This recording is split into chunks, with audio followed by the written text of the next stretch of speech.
realitas aku main di film ini adalah ketika aku harus berdialek Sunda gitu. Walaupun mungkin di film-film sebelumnya aku ada juga berperan menjadi orang Sunda, tapi ini ketebalannya lebih lagi karena aku dituntut sama sutradaranya yaitu Pak Benny Setiawan untuk belajar beberapa bahasa Sunda gitu. Jadi nggak sekedar dialek aja, tapi aku mempelajari bahasa Sunda. Oh ini artinya ini, oh ini artinya ini. Apalagi aku main bersama lawan main yang memang aslinya Sunda gitu dan aku Jawa gitu. Jadi ya itu mungkin effort aku untuk film ini, dan juga aku harus membangun chemistry dengan lawan main pastinya.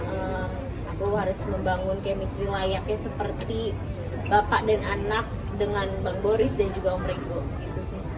Tapi kamu mendalami peran untuk mungkin karakter atau film yang kurang relate di kamu di kehidupan kamu, itu gimana sih observasi?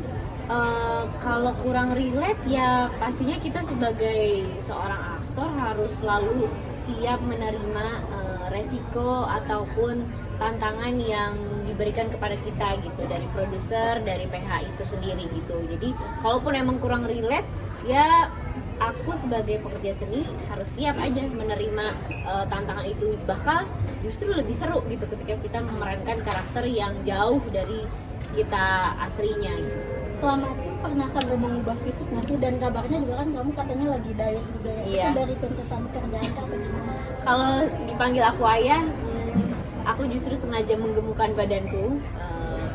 Kenapa? Karena di film Panggil Aku Ayah ini ceritanya makan mulu adegan makan mulu, diurusin sama dua laki-laki yang memang kebiasaannya rata-rata gak ada diet sama sekali kan. Laki-laki kan sukanya makan gitu ya, kebanyakan laki-laki. Jadi aku kayak apa ya, pikir pakai logika aja, kalau misalnya diurus sama dua laki-laki pastinya makan mulu dong. Jadinya aku menggemukkan badan, aku naik sampai 5 kilo di film Panggil Aku Ayah. Jadi diet sekarang tuh karena itu? Setelah selesai ya diet lagi gitu. Cuman pada saat film Panggil Aku Ayah aku menaikkan berat badanku sampai 5 kilo untuk film Panggil Aku Ayah. Sekarang proses dietnya seperti apa? Proses diet aku alhamdulillah sekarang udah turun 5 kilo persis seperti berat badan aku semula. Aku olahraga tiap hari, aku mengontrol pola makan, aku treatment juga ke dokter gizi ya. Jadi bukan sekedar diet aja, tapi aku udah berkonsultasi sama dokter gizi gitu. Bahkan untuk menaikkan berat badan pun aku juga konsul sama dokter gizi gitu. Sampai mengelingin, mungkin ada alasan tertentu nggak sih?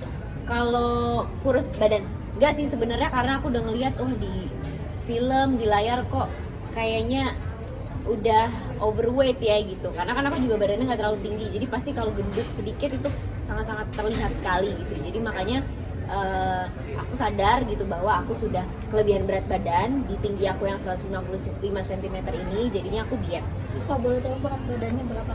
Kalau sekarang 44 kg dari 49 ya, 49. Sedikit memudahkan gitu, karena aku tahu rasanya ketika kehilangan sosok bapak itu seperti apa, dan alhamdulillah banget filmnya temanya seperti itu gitu, kehilangan sosok ayah. Jadi mungkin ini selain itu, daripada itu adalah ujian buat aku pribadi kehilangan sosok ayah, tapi diganti rezeki, diganti pelajaran yang lebih baik bahwa aku akan memerankan film tentang ayah gitu, berjudul dengan Panggil Aku Ayah. Jadi aku gak perlu jauh-jauh meriset ke orang lain, tinggal berkaca dan bertanya aja sama diri aku sendiri gitu, gimana sih rasanya kehilangan sosok ayah. Pastinya ada sedihnya, ada menjadi sosok wanita yang lebih manja, terus pribadi yang lebih sensitif gitu. Makanya aku aplikasikan ke karakter aku di film ini gitu. Mengubah pola kamu nggak sih atau pandangan kamu terhadap keluarga, karena apalagi nanti suami dan nanti punya anak? Enggak sih gitu, karena aku yakin apapun yang ditakdirkan oleh Tuhan, oh hidupnya harus kayak gini, oh sifatnya seperti ini, itu sudah dicatat gitu sama Allah gitu. Makanya aku nggak pernah pesimis atau negatif thinking sama apa yang dikasih Tuhan. Jadi pandangan tentang keluarga pun ya sesuai dengan prinsip awal gitu, bahwa keluarga adalah orang-orang yang harus kita sayangin walaupun aku ditinggal sama ayah gitu.